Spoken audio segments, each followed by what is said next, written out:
नमस्कार मित्रों, हमारी सीरीज चल रही है एपिसोड नंबर 15 की, जिसमें हम बात कर रहे हैं भृगु संहिता की। भृगु संहिता के अंतर्गत आज हम बात करने जा रहे हैं मिथुन लग्न के सप्तम भाव में ये चंद्रमा स्थित हो तो उसके क्या फलादेश होंगे। प्रथम भाव में 3 नंबर का मतलब होता है मिथुन लग्न। मिथुन लग्न में चंद्रमा द्वितीय भाव का स्वामी होता है। द्वितीय भाव का स्वामी होकर जब यह अपने स्थान से छठे स्थान और कुंडली के 7वें स्थान सप्तम स्थान में स्थित हो जाता है तो यह सप्तम भाव को पीड़ित करने वाला बन जाता है। सप्तम भाव के सापेक्ष ये बहुत नेगेटिव फल प्रदान करने वाला हो जाता है। देखिए, जब हमने लघु पाराशरी की बात करी थी तो आपसे बताया था कि अष्टम स्थान मृत्यु स्थान होता है और अष्टम का अष्टम भावाद भावम नियम के अनुसार तृतीय भाव भी मृत्यु स्थान होता है और इन दोनों के ही व्यय स्थान द्वितीय स्थान और सप्तम स्थान ये दोनों ही मारक स्थान होते हैं। तो मारक स्थान का स्वामी एक अशुभ भाव का स्वामी जब अपने से छठे भाव में, यहाँ से यदि गिनती शुरू करते हैं तो 1 2 3 4 5 6 अपने से छठे स्थान में और कुंडली के सप्तम स्थान में स्थित होता है तो सप्तम भाव को पीड़ित कर देगा। यहाँ पर ज्योतिष का एक और नियम कार्य करता है कि अशुभ भाव का स्वामी जब शुभ भाव में बैठ जाता है तो अपनी अशुभता व शुभ भाव को दे देता है, खुद शुभ हो जाता है।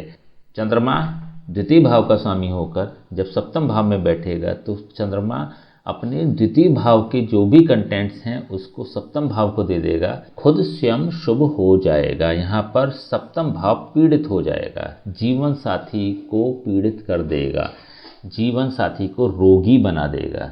देखिए, सप्तम भाव होता है जीवन साथी का और सप्तम भाव होता है दैनिक आय का और सप्तम भाव होता है व्यापार का। सप्तम भाव से संबंधित अन्य भी कंटेंट्स हैं जो हम बात कर चुके हैं, जिसका लिंक हम वीडियो के अंत में दे देंगे जिससे कि आप संबंधित भावों के बारे में विस्तार से जान सकें, जो हमने पहले बात कर चुके हैं। यहाँ पर व्यक्ति जीवन साथी के प्रति चिंतित रहेगा, व्यक्ति का जीवन साथी रोगी हो सकता है, व्यक्ति का जीवन साथी शारीरिक या मानसिक रूप से परेशान रह सकता है। तो ऐसे में चंद्रमा जीवन साथी को पीड़ित करने वाला होगा। यही स्थिति व्यक्ति की दैनिक आय के लिए भी होगी, यही स्थिति व्यक्ति के व्यापार के लिए भी होगी। हालांकि दैनिक आय उतनी इफेक्टिव नहीं होगी जितना कि जीवन साथी, क्योंकि यहाँ पे ये धन भाव का स्वामी होकर दूसरे अन्य धन भाव को कनेक्ट कर रहा है। तो ऐसे में इसकी दैनिक आय तो इतनी इफेक्टिव नहीं होगी। इसको जीवन साथी को लेके इसको विशेष रूप से संघर्ष करना पड़ेगा, मानसिक रूप से पीड़ा होगी ऐसे व्यक्तियों को। यहाँ से इसकी सीधी दृष्टि लग्न भाव पर भी है। यह लग्न भाव को शुभता प्रदान करने वाला होगा, क्योंकि जैसा अभी हमने बताया कि द्वितीय भाव का स्वामी नेगेटिव होता है, लेकिन यहाँ पर जाके ये शुभ हो रहा है क्योंकि अपनी सारे नेगेटिविटी ने सप्तम भाव को दे दी और स्वयं शुभ हो गया।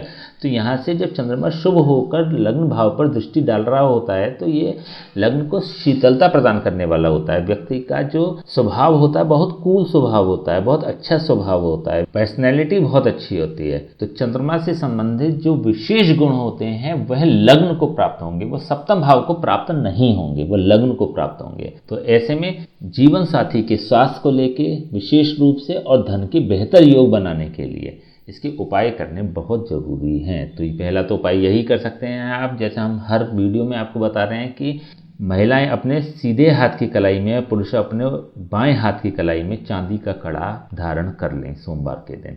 इससे यह 11th हाउस में मूव हो जाएगा और सप्तम भाव से इसके नेगेटिव प्रभाव समाप्त होंगे। पहला उपाय कर सकते हैं। दूसरा उपाय ये कर सकते हैं कि गले में चांदी का यंत्र धारण कर लें। ये चांदी का यंत्र धारण करने के लिए आपको किसी योग ब्राह्मण से इसको शुद्ध भी कराना पड़ेगा, अभिमंत्रित कराना पड़ेगा, तब आप धारण कर सकते हैं इसको।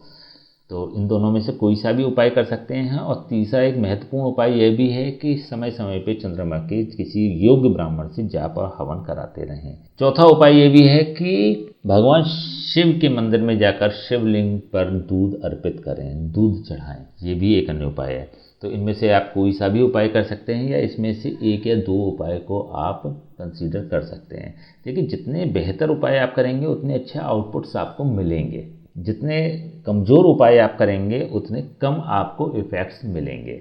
तो ज़्यादा अच्छा होता है कि जब भी आप उपाय करें तो वो इफेक्टिव और डेडिकेशन के साथ उपाय करने चाहिए। ठीक है, तो आज हमने बात करी मिथुन लग्न के सप्तम भाव में ये चंद्रमा स्थित हो तो उसके क्या फलादेश होंगे। नेक्स्ट वीडियो में बात करेंगे मिथुन लग्न के अष्टम भाव में ये चंद्रमा स्थित हो तो उसके क्या फलादेश होंगे। तब तक के लिए हमें आज्ञा दीजिए।